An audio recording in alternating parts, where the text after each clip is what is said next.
Antes de fazer apenas 3 perguntas, eu quero, no entanto, ler aqui a participação daqueles que estão nos acompanhando. O cidadão que via o Alô Senado, alôsenado@senado.leg.br, José de Paulo Santos, Minas Gerais, que diz: 89% do povo brasileiro não mais acredita nesse atual sistema de segurança pública. 8 em cada 10 brasileiros têm medo de serem torturados pelas polícias militares. A ONU já fez vários relatórios ao governo brasileiro propondo a desmilitarização das PMs. Catarine Dias, também, não, esta por e-mail, do Distrito Federal. Com certeza, a causa primordial do fracasso vivido pelos jovens é a falta de investimento na educação. Também via Alô Senado, Noêmia Maria Ferreira, de Goiás. Eu acho que a violência acontece por falta de educação, estrutura familiar, influência do tráfico de drogas e a falta de apoio do governo para que o jovem possa continuar sonhando com a vida melhor. Também via o Alô Senado, Rodrigo Ferreira de Souza, do Distrito Federal. Acredito que as mortes dos jovens brasileiros se dão em decorrência do uso de drogas lícitas e ilícitas. José Paulo de Santos, Minas Gerais, pelo Alô Senado. Enquanto a bandidagem está mais armada do que as Forças Armadas, a PM de Minas prende homens honestos devido ter encontrado balas velhas dentro de baús velhos nas periferias. Quem mata no Brasil é a bandidagem, não os homens honestos.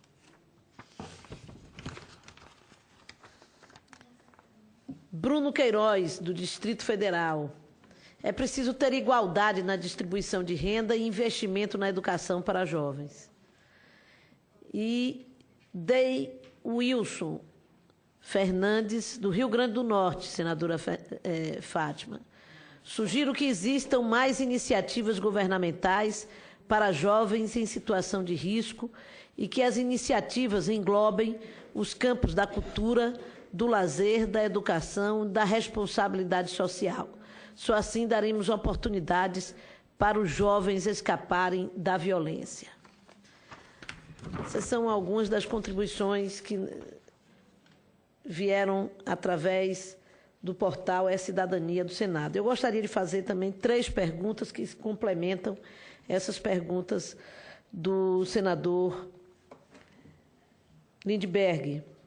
A primeira é uma pergunta ao professor Michel Misse, por que, diante daquelas propostas que o senhor apresenta, por que deixar a decisão para cada estado em termos de unificação da polícia? Essa é a primeira. A sua compreensão da modernização da polícia passa pela ideia de uma polícia mais fragmentada, ou seja, hoje nós temos polícias estaduais unificadas. Eu, pessoalmente, acho que nós precisaríamos debater um sistema que coubesse polícias municipais, polícias metropolitanas, descentralizadas e não unificadas em torno da polícia militar. Tivéssemos outro tipo de polícia em que pudesse até existir menos a autoproteção. Na medida em que você tem uma corporação grande, unificada, ela leva a uma atuação corporativa muito grande, também nos casos de infração, de defesa, de autodefesa, de autoproteção. Ponto 2, geral, a tese do deslocamento. Há um deslocamento pelas pesquisas, 2 pesquisas apresentadas, do crime do Sudeste para o Nordeste. A migração do crime. Geralmente no Nordeste, por parte dos governos, explicação do aumento da criminalidade no Nordeste pelo deslocamento, pelo combate ao crime mais intenso, principalmente ao tráfico de drogas no sudeste do país, que levaria a um deslocamento do criminoso para o Nordeste brasileiro. A relação é esta principal, as pesquisas indicam isso, ou não há dados que possam explicar isso, ou simplesmente uma maior concentração de pobreza no Nordeste leva a esta concentração da criminalidade, relacionado, portanto, à falta de perspectiva, à falta de engajamento da juventude em projetos novos que levam a que ela seja atraída para o tráfico de droga ou outros tipos de crime. E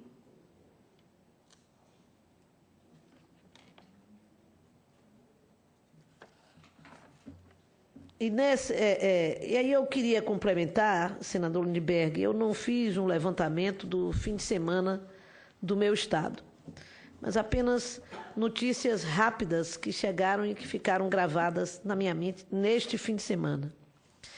Na Bahia, um jovem foi assassinado em Feira de Santana, no meio da rua, à luz do dia.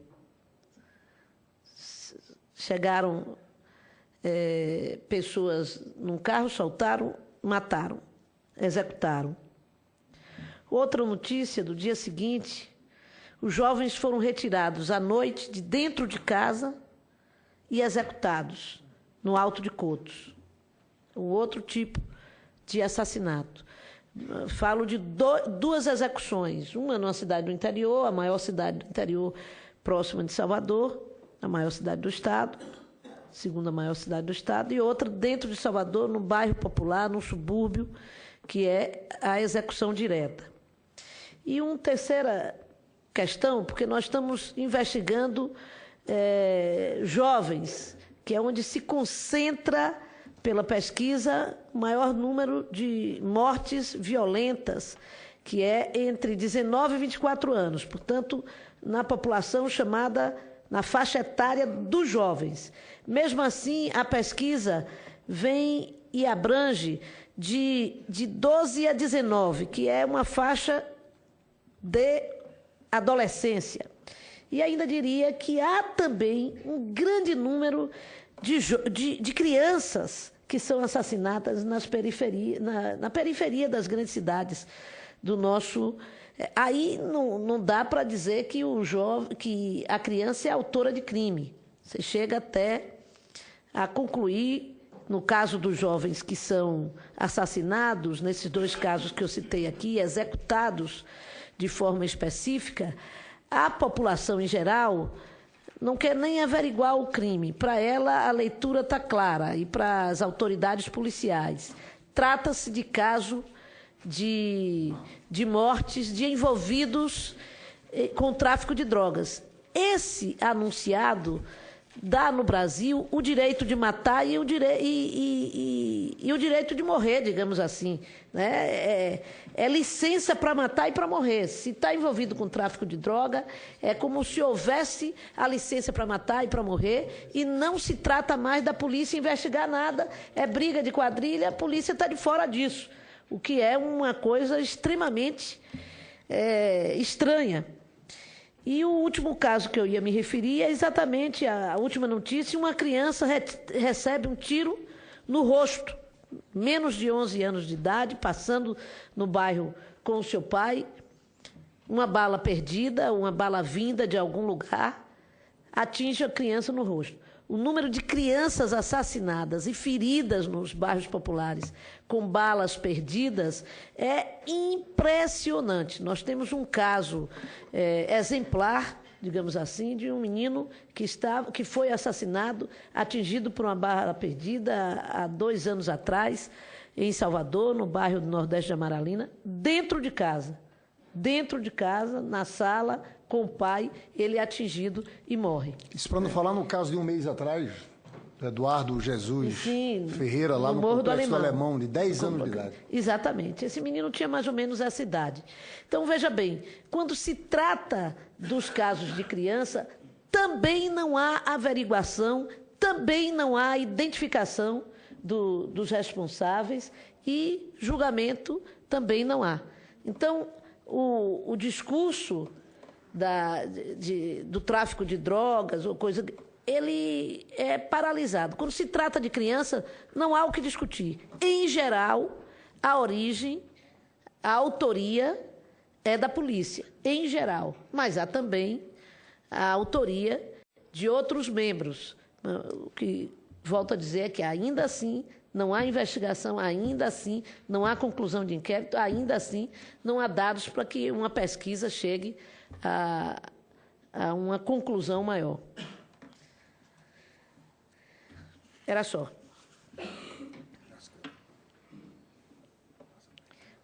Voltando na mesma direção, passo a palavra para o professor Inácio Cano. Obrigado, senhora presidente. Eu vou tentar responder, então, algumas colocações e depois vou fazer também algumas colocações pessoais. Em relação à situação do Nordeste, respondendo à senadora Fátima também, eu acho que o fator cultural não é o melhor para explicar essa explosão de violência, porque a cultura é mais ou menos estável, muda lentamente, e o que nós tivemos nos últimos 10, 15 anos no Nordeste foi justamente uma explosão de violência. Então, justamente, o Nordeste se modernizou. É claro que os fatores culturais existem, o patriarcalismo, a violência no campo, etc. Mas se esse fosse o problema central, nós teríamos vivido uma diminuição e não um aumento da violência. A verdade também é que nós não sabemos o que explica essa explosão da violência no Nordeste. Só sabemos uma coisa. O Nordeste foi a área do país que mais se beneficiou dos programas de transferência de renda e da redução de pobreza. Então, nós sabemos que só diminuir a pobreza e a desigualdade não é suficiente para reduzir a violência. Nós precisamos de outros elementos. Algumas das dinâmicas que podem ajudar a entender, em alguma medida, a situação do Nordeste é o rápido crescimento demográfico e econômico de algumas cidades e a atração de populações jovens e a atuação de círculos criminosos nesses contextos. Isso não é uma explicação satisfatória, mas é um princípio de explicação. Só bem rapidinho, professor, quero só dizer que concordo com a sua leitura, com a avaliação que o senhor fez. Eu fiz a pergunta exatamente para efeito de reflexão, mas eu concordo com essa leitura exatamente que o senhor faz. Claro que, assim, o que de repente nos inquieta é o fato de que tem a concentração da pobreza, mas nós reconhecemos, como o senhor mesmo colocou, que nesses últimos anos houve um combate maior à questão da desigualdade social. Entretanto, a violência aumentou. Mas, como o senhor mesmo está colocando, isso pode ter sido, se dever ao fato do processo urbanizatório, né, e tal. Mas só para dizer que eu concordo com a sua leitura. E em relação também ao comentário da senadora Lídice sobre o possível deslocamento do Sudeste para o Nordeste, essa questão do deslocamento criminal se discute muito, né? Mas realmente, do Sudeste para o Nordeste, seria um deslocamento muito grande, e as evidências que existem são pequenas, há pequenas infiltrações de alguns grupos criminosos do Sudeste e no Nordeste, mas nada que ajude a entender, né, essa explosão de violência. Então, a explosão de violência tem que ser entendida em função de dinâmicas internas e não em função da influência do Sudeste sobre o Nordeste. Em relação à questão dos desaparecidos, só dizer que essa correlação negativa entre desaparecimentos e homicídios se quebra em 2012, porque nós temos um aumento dos homicídios no Rio a partir de 2012 e os desaparecimentos continuam aumentando. Então, é uma situação complexa que precisa ser estudada, mas eu queria deixar claro que não é uma questão simples como pode aparecer. As pessoas, às vezes, acham que, então, todos os desaparecimentos são homicídios mascarados. Não são. A situação é bem mais complexa do que essa, só para deixar esse alerta. Em relação à questão de por que os negros morrem tanto nesse país, tem duas explicações claras. A primeira, como o professor Marcelo Neri já falou, é a questão do preconceito. Nós temos uma pesquisa, por exemplo, que mostra que se você entra num confronto armado com a polícia no Rio de Janeiro, se você é branco, você tem 8% mais de chances de sobreviver a esse confronto armado do que se você é negro. E isso funciona tanto dentro quanto fora da favela. Então, tem um elemento de preconceito. E o segundo elemento, obviamente, é a desigualdade socioeconômica. Os negros no Brasil têm uma situação muito mais desfavorável do ponto de vista socioeconômico. E está claro, todos os estudos mostram que as grandes vítimas do homicídio são pessoas de baixos recursos. Então, os negros são afetados por esses dois elementos. E, nos últimos anos, nós vivemos, pelo menos acho isso positivo para o Brasil, uma reflexão sobre essa questão racial associada à violência, que antes passava batida. Hoje, pelo menos, temos um início de reflexão nesse sentido. Em relação à interiorização, só dizer que, às vezes, as pessoas interpretam que o crime e a violência foi para o interior do país, para os âmbitos rurais, e os dados mostram que não é isso. Foi para o Nordeste, mas foi para as cidades do Nordeste. E continuam sendo as cidades de mais de 100 mil habitantes as que praticamente sofrem uma incidência muito maior da violência letal. Sobre a questão da letalidade, nós temos realmente um problema sério no Brasil com a letalidade policial. Nós somos provavelmente o país no mundo cuja polícia mata mais gente, né? Os números são tão elevados que, às vezes, quando a gente apresenta no exterior, as pessoas dizem, não, tem um zero a mais, 2 zeros a mais, porque as pessoas não acreditam que esses sejam números de pessoas mortas pela polícia. E isso, infelizmente, não gera uma reação nem do poder público, nem da sociedade como deveria. Então, falamos de controle da polícia, que o senador mencionou. O controle não existe. O controle não existe porque o Ministério Público, em muitos estados, entre eles o Rio de Janeiro, não faz seu trabalho de controle dessas mortes. Agora, o CNMP está começando a se preocupar com essa questão. Mas é inaceitável que pessoas sejam mortas pela polícia sem uma investigação sistemática. No Conselho de Defesa dos Direitos Humanos do Rio de Janeiro, nós acompanhamos algumas dessas investigações e descobrimos coisas como as seguintes. Os depoimentos policiais que participaram no evento eram copiados e colados, não tinham sido tomados independentemente. A apreensão das armas era virtual. Na verdade, a arma era devolvida ao policial e não era apreendida. E o comandante do batalhão era oficiado 2 semanas depois para entregar essa arma, que tinha ficado essas 2 semanas na rua sendo utilizada antes da perícia, inviabilizando, obviamente, a perícia. Então, o Ministério Público, o Judiciário e a sociedade têm uma grande responsabilidade nessa fiscalização da letalidade policial. Em relação à questão da... Professor Inácio Cano, eu, inclusive, queria pedir aos senhores todos, em relação a essa questão do Ministério Público, esse é um ponto importante para a CPI. Nós queremos ter uma conversa com o Conselho Nacional do Ministério Público, mas seria muito importante se os senhores pudessem passar essas informações de forma mais detalhada. Porque eu acho que esse é o tipo de espaço que a CPI pode atuar, fazendo uma intermediação, conversando com o Procurador-Geral. Então, esse é um ponto muito importante sobre o papel do Ministério Público. E do Judiciário também. Eu convido as senhorias para lerem a determinação judicial no Rio de Janeiro relativa àquela morte do suspeito chamado de matemático, que foi fuzilado por um helicóptero, cujas imagens... Então, a determinação judicial que arquiva esse caso considera que aquilo foi perfeitamente justificado, que os policiais, inclusive, sofreram uma violação por serem investigados por aquela morte, que eles têm mais que fazer mais operações desse tipo, né? Então, é importante a gente entender que a polícia mata não só porque a polícia mata, mas porque outros órgãos do Estado não fazem a sua parte. Em relação à guerra às drogas, eu acho que fica claro cada vez mais para muita gente que a guerra às drogas foi uma das grandes tragédias do século XX, em que a humanidade se embarcou, gerou uma quantidade de vítimas muito grande, gerou corrupção, gerou violência e não resolveu o problema de saúde pública que as drogas, obviamente, provocam. Então, recentemente, os Estados Unidos de América, que foram o país que patrocinou, que difundiu a guerra às drogas, já falaram, o governo federal norte-americano já falou que não se faz guerra contra os próprios cidadãos. Que essa guerra foi um grande equívoco, cujo preço continua sendo pago até hoje. Países da América Latina, como Colômbia, como Brasil, sofrem um custo social elevadíssimo dessa guerra. Infelizmente, o Brasil ainda não discute políticas de descriminalização das drogas, como o Uruguai já está implementando e como outros países estão discutindo.